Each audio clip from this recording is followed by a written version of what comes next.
So already we are doing the classification of animal kingdom and we are doing the basis for the classification, and so now we are going to discuss mainly the classification on the basis of the body plan, body cavity, that is cellum, and the notochord, and also we will discuss the classification, how they are classified according to these features. So what are the basic body plans? One is the cell aggregation. That means cell aggregate body plan. Certain cells are aggregated without any basic structure, like in sponges. We can find only there are certain aggregation of cells. There is no specific plan. Clear, only aggregations of cells are there. We know these are the ostia where from the water enters, and these are the osculum where from the water comes out after giving the food and all. Next is the blind sac plan. So easily from name you can see the blind sac. That means there is only one opening clear in the body which is acting as a digestive tract.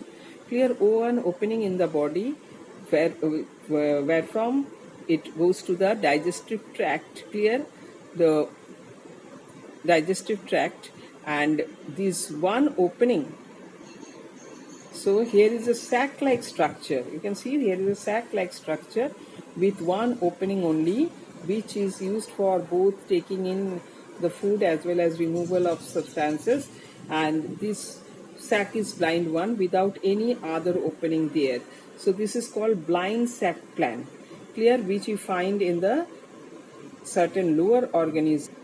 So swellentrates, ctenophores, clear, they have this platyhelminthes, they have this blind sac plan. So here we find only one sac, which with one sac-like structure with one single opening, clear, and which is where from the food is entering as well as coming out. This sac is the digestive tract, clear, with a mouth or opening at the top. Now next is the tube within tube plan. Tube within tube plan. So there is the outer protective layer which is forming a tube, clear, inside which there is another tube formed by the digestive tract. So outer protective layer forming a tube, clear, within which another tube is formed by the digestive tract, which has a two opening, mouth and the anus.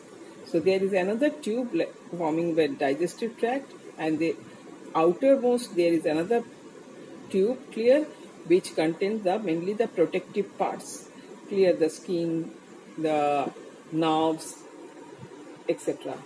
And in between both the tube, that means this is one of the tube and this hole is the another tube forming. So in between the two tubes there is the fluid filled area, clear, where the most visceral organs are there. So in between the tubes, so this is one of the tube and this is the another tube formed by the outer surface by the protective layer, and this is the another tube formed by the digestive tract. And in between these two tubes, here the area in between is for the fluid filled area containing the various visceral organs here.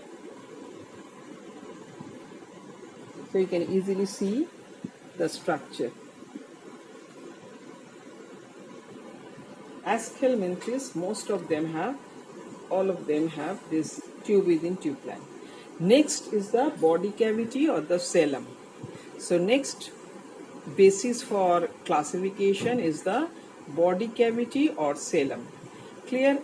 So we know that, so at first the question will come, what is cellum?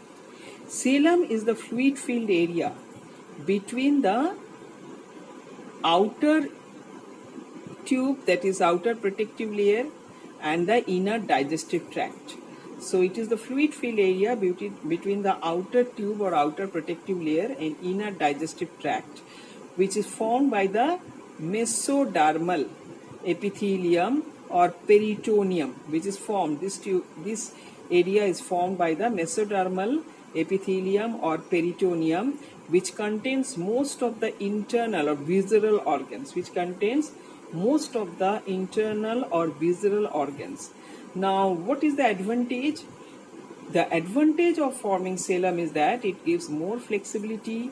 The internal organs can arranged in a better way. Clear? So that is the basic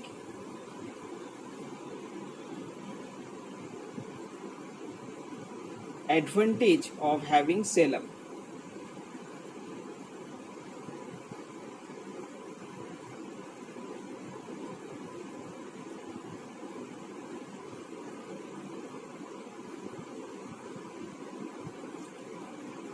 Here the very first one is the acoelomate.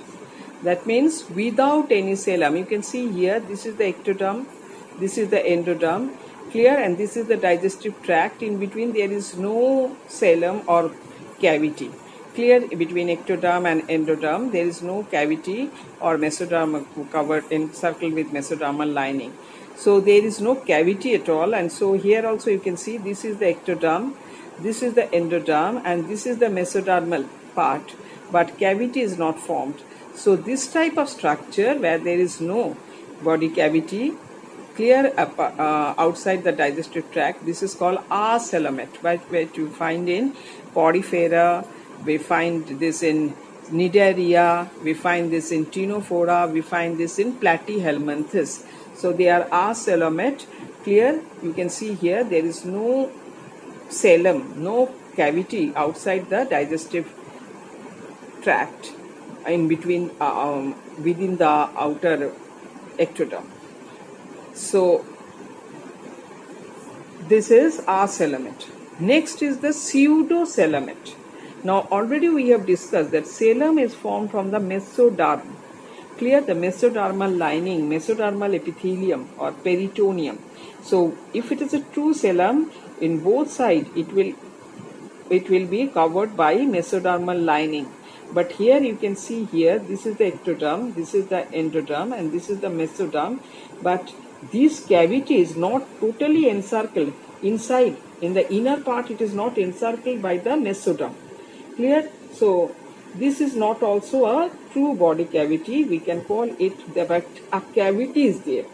It is not a true body cavity, but since a cavity is there, we call it as a pseudocoelom. Here also you can see here, it is called pseudocoelom. Ectoderm, then endoderm.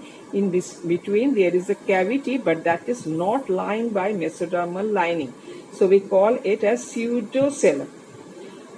Clear, which we find in the Aschelminthes. Clear, and next is the true coelom. What is true coelom?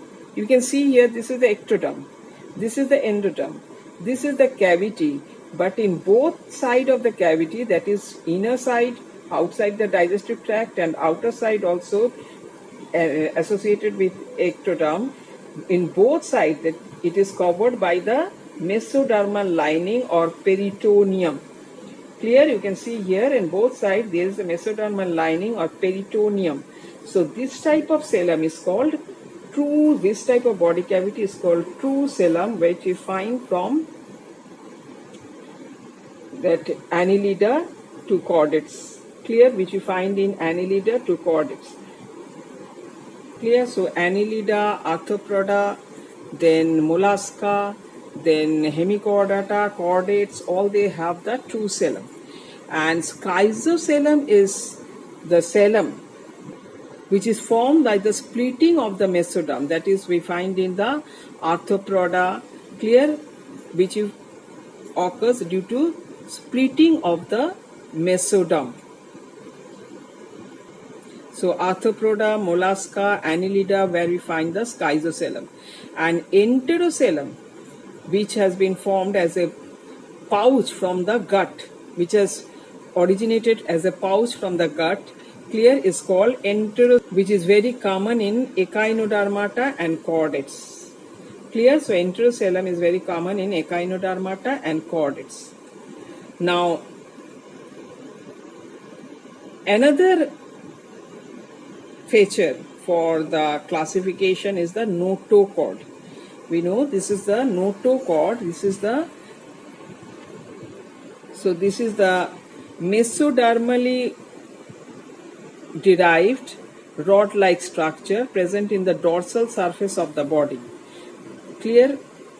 So mesodermally derived rod-like structure present in the dorsal surface of the body, those have this at any stage of life cycle. It's not that it is mainly derived in the embryonic phase, and it may be present at any stage of the life cycle. We call them chordates, and those who don't possess this, we call them non-chordates.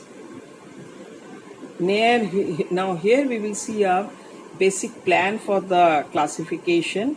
This is the animal. This is the cellular level of organization, which we find only in Porifera, that is the sponges. Next is the tissue, organ or organ system level of organization, which can be of two types, having radial symmetry and the bilateral symmetry. With radial symmetry and bilateral symmetry. With radial symmetry we have again Ctenophora and Coelenterata and Ctenophora, that those are having tissue level of organization with radial symmetry. And next is the bilateral symmetry. In bilateral symmetry also we will divide them. Bilateral symmetry we will divide them without any body cavity, that is acoelomate, pseudocoelomate and coelomate. So bilateral symmetry without any body cavity, clear, that is Platyhelminthes. Bilateral symmetry with pseudocoelom, false coelom, these are the Nemathelminthes. And the bilateral symmetry with true coelom, these are starting from the Annelida to chordates. So Annelida, then Monasca, Arthropoda, Echinodermata, Hemichordata, chordates. So all these are having bilateral symmetry with true coelom, clear? And so this is how the basic classification has been done. And next we will be going for the each and every phylum individually. We will discuss individually each and every phylum.